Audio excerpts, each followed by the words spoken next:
Hello' viewers, আপোনালোকক মোৰ mini ব্লগলৈ স্বাগতম জনাইছোঁ।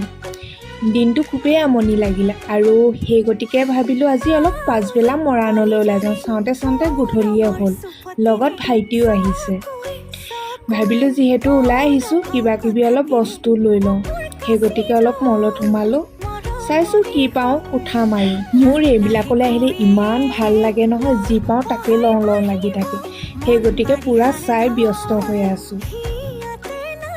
ফাইনেলি আমাৰ বজাৰ কৰা হৈ গ'ল। এতিয়া পেট পূজা। ম'ম' ঘৰত সোমালোঁ। মৰাণৰ এই ম'ম' ঘৰটো কাৰ কাৰ প্ৰিয় বাৰু কওকচোন? মোৰ যে খুব প্ৰিয়। মৰাণ আহিলে মই ইয়াত নোহোৱাকৈ নাথাকোঁ। এপ্লেট খাওঁ বুলি কৈ আকৌ 2 প্লেট ম'ম' খাওঁ। ইমান যে ভাল লাগে, য'তে থাকোঁ লাগে। ম'মৰ সোৱাদ ইয়াত বহুত বেলেগ, আপোনালোকেও খাবচোন। ঘৰলৈ বুলি ল'লোঁ আইচক্ৰীম আৰু মিঠাই। ঘৰ আহোঁতে অৱশ্যে দেৰিয়ে হ'ল। মায়ে ঘৰত গৰম গৰম ভাত আৰু মাংস